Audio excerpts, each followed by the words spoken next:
Murtz Jaffer here with the latest Big Brother Canada evictee and the eighth member of the jury, Anika. Anika, why did the crown disintegrate and why is Daniel the only one left? Well, thanks, and I'm happy to be here. I think the crown disintegrated. It all came down to the POVs at that time because yeah, every single time crown members were up, they were not the target the other person was. Starting from Ty's week where it was Hope and Renee. Renee was the target, but just happened that Chanel won the POV, pulled Renee, and then there was Jonathan. The following week, Ty was the target, but then he pulled himself off, and then Kuzi went up, so Hope left. So kind of just how it all happened. So it all came down to the POVs, and that's where it started, and that's where it was like crown members after crown member leaving, and then I was the second last. Now it all comes down to Daniel C. He better take that crown. Speaking of disintegration, your relationship with Kuzi soured when you were on the block against each other. You also learned from Ty that she was the one who told him about the crown. How and why did things fall apart with Kuzi?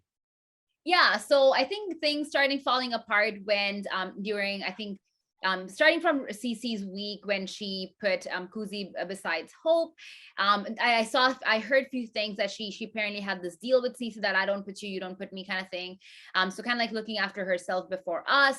It was, I think for us, for her, it was always her first before anyone else, which rightfully so. It is a game, but then the way she went about it, the lies she told me, the lies she told other people when she was on the block beside me, the way she was going about it, like throwing me under the bus, like telling people, oh yeah, I'm going after certain people, blah blah blah, and then selling the crown to Ty, especially when she was not even like she was gonna leave anyways. And then the fact that she sold us out, not even that being part of her game or being able to help her game, it was just to like ruin Daniel's and my game, really just like messed our relationship up. And yeah, I just, looking back, I wish I hadn't trusted her the way I did, but she did betray me, broke my trust, and I don't respect the way she played her game. After Claudia won the power of veto, she was given the sole vote to evict. Why do you think she chose to send you out instead of Daniel? Yeah, so because Daniel C did have a one-on-one game and personal relationship with Claudia a lot earlier in the season, a lot more than I did. I don't think Claudia and I had any like one-on-one relationship, game or personal. So for her game, it just made more sense that she would pick Daniel C over me. Do you think it was a mistake? On her end, probably not, because if it was in my hand, I would have voted her out. So on her end, probably not a mistake. What didn't work for me, so that's why I'm here. But yeah, from her side, no. What do you think about Ty's game? He used a veto to force Claudia into putting up Shania. He voted against Renee. Who is he truly loyal to, in your opinion?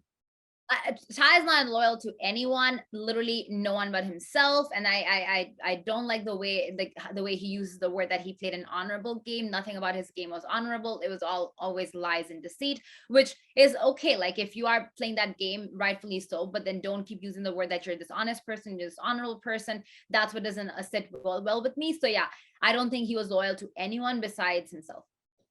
What did you think about Santina's gameplay and her telling you that she didn't like your waffles? Well, to be very honest, I don't think she had much of a gameplay. Yes, she was the first HOH, big deal. Like JM, John Michael had a big hand, which then she went ahead and backdoored him. And then she won another secret HOH. So like the thing is, besides winning the two HOH, she literally didn't have any game plan. She played, I don't think she really had a strategy. She wanted to pretend to be the certain character in the house, and then we'll see this other side of her. Like I just never knew who she was. She didn't have a game plan, and her, so don't really like that. And she complained that Daniel C was napping the whole time. Well, it was probably Santina who was napping like 99% of the time, way more than Daniel C. So she has no game plan. And her complaining about my waffles, I don't appreciate my waffles. Were they good? No. But did you need to be rude about it? No. So make your own waffles next time. What irritated you more, Santina's criticism of the waffles or Ty telling you that Kuzi told him about the crown? Oh dear. Oh God. What irritated me the most? Both equally, but I think the waffle irritated me the most because yes, it doesn't have to be the best waffles.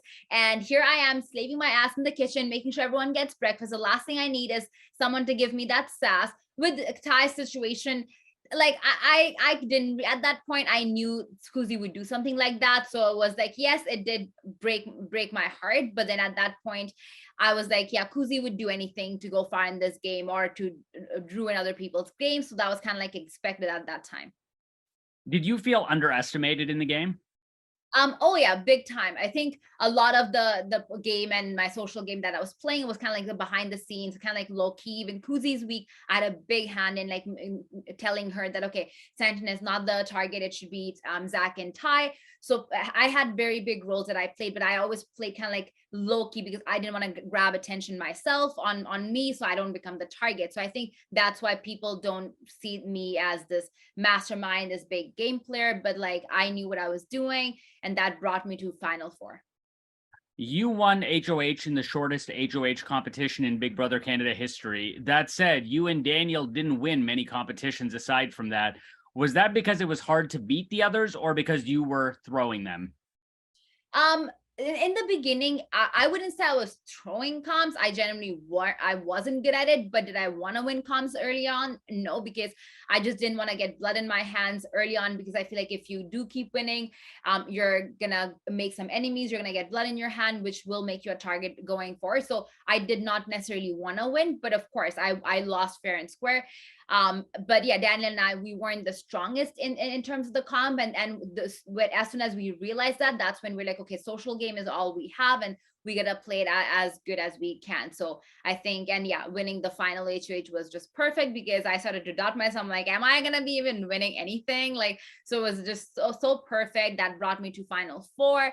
The time I'm not proud of. I think I definitely could have gone longer if the others didn't suck as much as they did. How much did the lack of the victories by Crown members result in Daniel now being the only sole Crown member standing? Sorry, say that. Ask the question one more time. Sure. How much did the lack of victories by Crown members result in Daniel now being the sole Crown member standing? I think yes, that played a big role, because if Hope had won some of the POVs, so let's say Hope and Renee, if he had won, like Renee would have been out, and the following week, if Hope had again won, Ty probably would have been out. So I think lack of victory did play a big role. And even the HOHs, it was like pretty much Ty and then the girls after him. That did make us kind of like the default target. We weren't the first target, but again, after the POVs, we were kind of like the default target. So yes, the lack of victory did result in pretty much all four of us being out, and then only Daniel C in final three. So I'm rooting for him. And finally, there are 3 house guests left. Can you rank them in terms of who you are the most likely to vote for and who you are the least likely to vote for? Yeah, 100%. So Daniel most likely loved the social game that he played, staying true to himself, played an honest, genuine game. Ty second, like yes, he's a calm beast. Did he have a lot of social game? No, but yes, he's a survivor, because he was the target pretty much the entire last half of the last half of the game, and he kept fighting, kept winning, kept himself safe. So I give him that. And CC don't like the game she played. Yes, she has 3 comms, but besides that, she has no real strategy, no real decision that she made that changed the game. She was part of a lot of alliances, but she was never the key. She never played a key role in any of that. Amazing. Thank you so much. Thank you. Take care.